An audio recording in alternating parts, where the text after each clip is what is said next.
Here are 6 ways to avoid boring landscapes. I wish I knew all of this when I first started to paint. Let's get into it. In terms of actual design work, the way to think about it is how do I simplify what I'm seeing into simple geometric shapes? That's basically a rectangle right here. This is a ball. This is another kind of rectangular shape with some squiggles that make it look almost like a cloud. Triangle, another triangle, mountains in the background that are composites of triangles, and then the sky. So simplify, simplify, simplify into just basic masses. Blowing this up and really thinking about design, we want to organize our shapes in a way that makes sense. And especially with landscape, it gives you an opportunity to work in a way that is unlike anything else. I can move mountains down, I can move mountains up, I can push stuff in, I can push stuff out.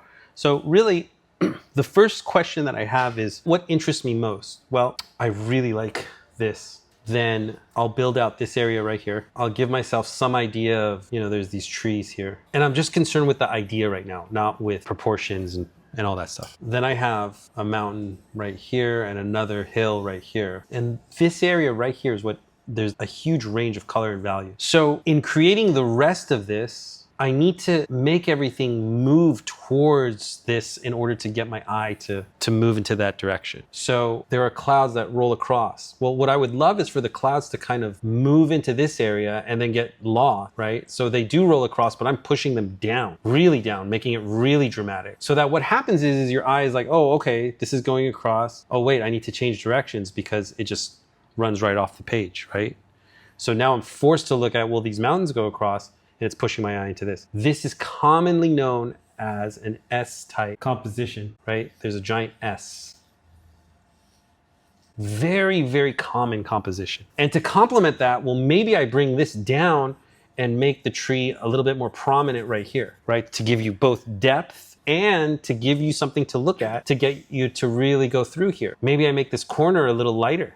And so along that path, I'm trying to figure out ways of getting your eye to look very carefully at this. Another way of doing this is, you see how it's darker here? Well, what if I made it a little darker along this area?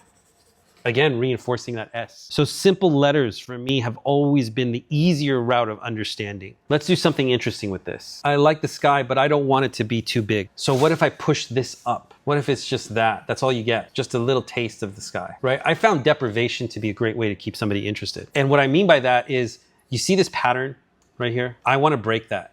Yeah. Our brains are pattern finding machines. And if I give you a pattern, you're bored, moving on. But if I deprive you of a pattern and I deprive you of like a big, huge open sky, you're like, well, wait, what's going on here? Why is this so different? What's happening? There should be a pattern, but I can't find it. Here's 3 trees. Super, super boring. Here are 3 trees again, where one of them is much larger. One of them is tucked in behind it, and the other one is over here. That's suddenly so much more interesting. Look at the difference. The same story, 3 trees, but this is way more compelling. Would be nice to just maybe throw a very small mountain range behind it. Even if I tried to put a mountain range back here, still boring. So coming back to this, we've got this going on, right? And again, a little too patterned for me, all these grapes and grape leaves and what have you. So I will create 1, skip 2, add a 3rd here, and then 4 here, right? Intentionally. And then there are shadows, and then whatever fence that it's growing on that kind of moves in a direction. Some of them I may intentionally keep short, some of them broken, right? I love these 2 trees peeking out, and I want to make it interesting. Well, maybe I make this one a little bigger, and this one over here way off to the side, with empty space in the middle. Then I can also add a cloud, just a little subtle cloud that kind of pushes your eye towards this space. This is a photo I took, and it was right across King Gillette Ranch. So I thought that this was really interesting. If you were to just simply copy it, what you'd get is something where this kind of moves along, moves into this direction. Then you have these mountains that move this way. You have another mountain that moves this way, so on and so forth. Some clouds that kind of move in this direction, some that move across. Z-type composition is essentially what I'm seeing. But what if I wanted to change that? What if I wanted more of an L-type composition where you're really kind of rolling across this way and this way, right? And possibly going from this point to this point, but really I want your eye to just roll. Well, there's ways of doing that. I can look at this and say, well, I do like that this goes across, but what if I flatten it? So now I'm getting your eye to move across this way, simply by flattening these. Then I can invert these mountains and say, well, I want the weight of the mountains on this side. Again, putting weight here, going up towards here. And what if my clouds actually are coming in this way from this angle and sweeping across this way, right? So that the heaviest elements are along this edge. That's me converting from this Z shape over to an L shape, especially if I get some dark stuff here, maybe a really hard contrast of the light, maybe like the sun is actually piercing through right here. So there's this strong blue against the yellow sun. And then right over here, there happens to be right around here is, you know, I put a tree. So now your eye is like really forced to look back and forth through this space. And here I keep the colors very dull, very light, not too much, very airy. Well, now I have a composition that's more L-shaped. Okay, so this picture is really interesting because what I'm actually seeing is the famous Steelyard composition. And for those of you who don't know about it, the way it basically works is you have one large mass with a smaller mass as a counterweight. So you're trying to figure out a way to make this balance against this. So I see these two trees and that's exactly what I'm seeing. Now the sky is taking up way too much real estate. So this particular composition makes sense for me to be much, much higher. So we're minimizing the amount of the sky. And then the tree is going to really take up a good amount of space up here. So something like that. And then all the way on this other side, we're actually going to shrink this down and push it over. So then what happens down here? Well, there's a gorgeous triangle that goes across that kind of breaks the space. And to me, what that tells me is it kind of operates like a dial going across. So I'm going to try to utilize that by bringing in all of these shapes to kind of flow along those lines. So I have this intention of really getting these shapes to move along that space. Then we can add the mountains in the background, which are very, very subtle. And then maybe this larger mass here can come in, just not quite as strong in value. And again, that acts as a counterweight to what's going on here. Now this empty space, one of the best things to do is actually darken all of this. And then again, utilizing the dial, right? I do see a little bit of a landmass right there. So maybe get something that kind of lands right about here. So it's a little darker, it's suggestive, and it really gets your eye to flow across. What I find something really interesting about something like this is that because it all moves across like this, it's almost as if your focal point is somewhere here, outside.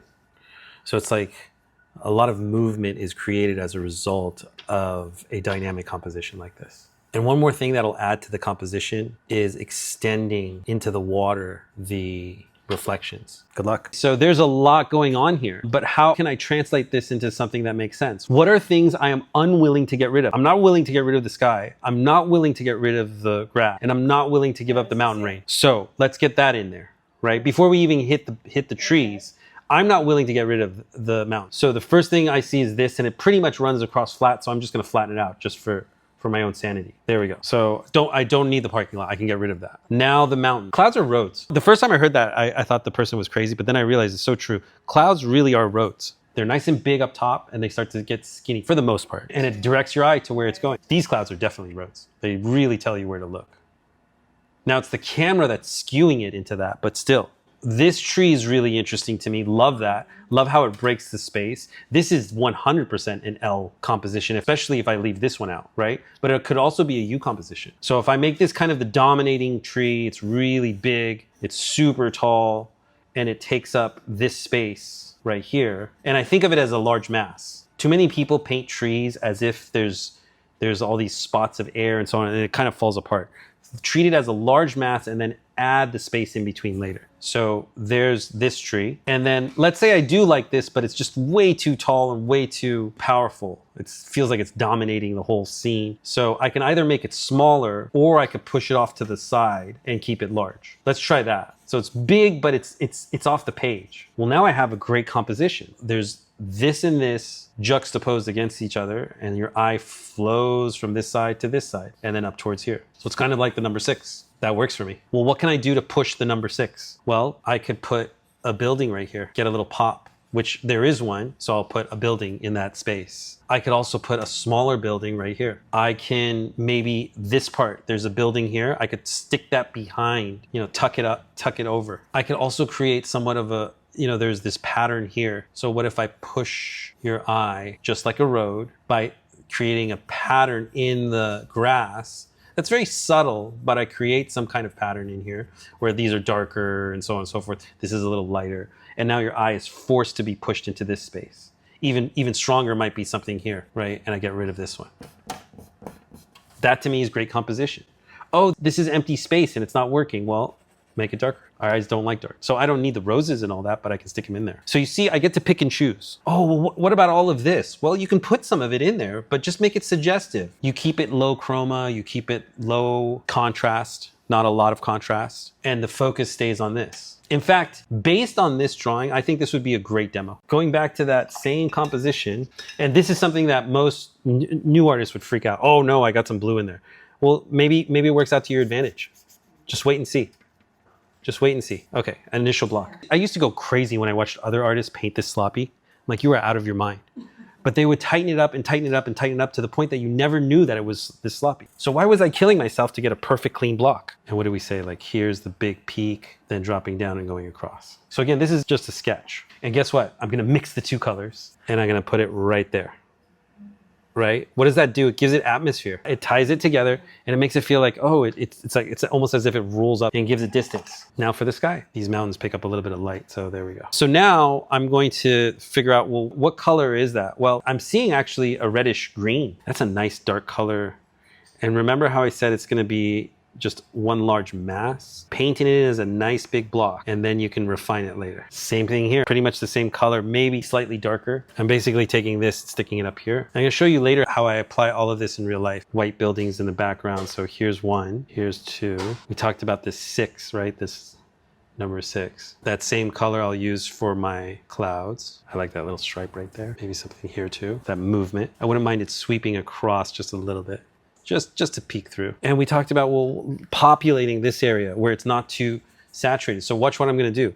I'm gonna take the color of the tree that I used and I'm gonna add the sky color to get atmosphere. And so there's some trees back here. There's some trees here too. There's some trees back here. They'll slowly dry a little darker, as you can see, right? But it's very vague information and it still reads the way we want it to read. I wanna get the direction of the light kind of moving across. Then there's some medium tones that kind of land in the middle. And you can see how all of a sudden that big block that you're so afraid to put down starts to become airy and has space. What about that road that we talked about? Well, maybe it's from people just walking. So it's like a muddier version of the green that's there, something like that. Very, very subtle. It goes across like that, right? I can maybe stretch that out to indicate some separation here where I do see some dirt, other buildings and what have you, a darker tree that has this same kind of color tone way off in the distance. But notice that's low contrast. Low chroma, right? Light color. And I also enjoy the rooftops. So I'll add a little something there, you know, something, a little piece of information, right? Maybe there's a rooftop peeking through there. And you can also,